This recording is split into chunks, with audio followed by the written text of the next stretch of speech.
Σήμερα έχουμε unboxing. Και όχι οποιοδήποτε unboxing, αλλά τι δωράκια μας έδωσαν στο event του Yves Saint Laurent. Εντάξει, έχω κλέψει λίγο και έχω δει τι έχει μέσα, αλλά δεν το έχω ανοίξει. Πάμε να το ανοίξουμε μαζί.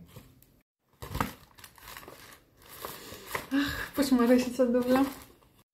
Λοιπόν, για να δούμε.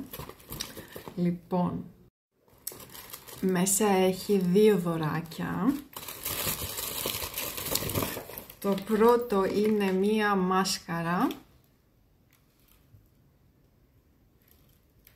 Lash Clash Mascara Volume Extreme μάσκαρα.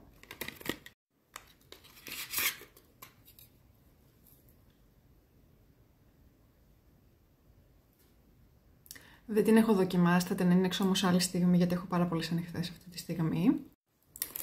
Και το δεύτερο είναι το Libre, το άρωμα.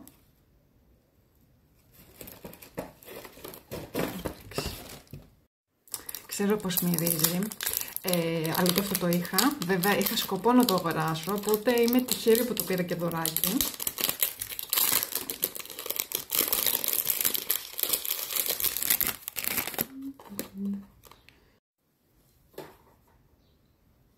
Να το.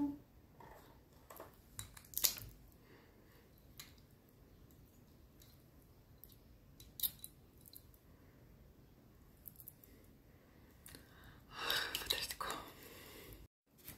Είχε και μία καρτούλα μέσα. Thank you for joining Yves Saint Laurent Beauty Light Club. See you soon.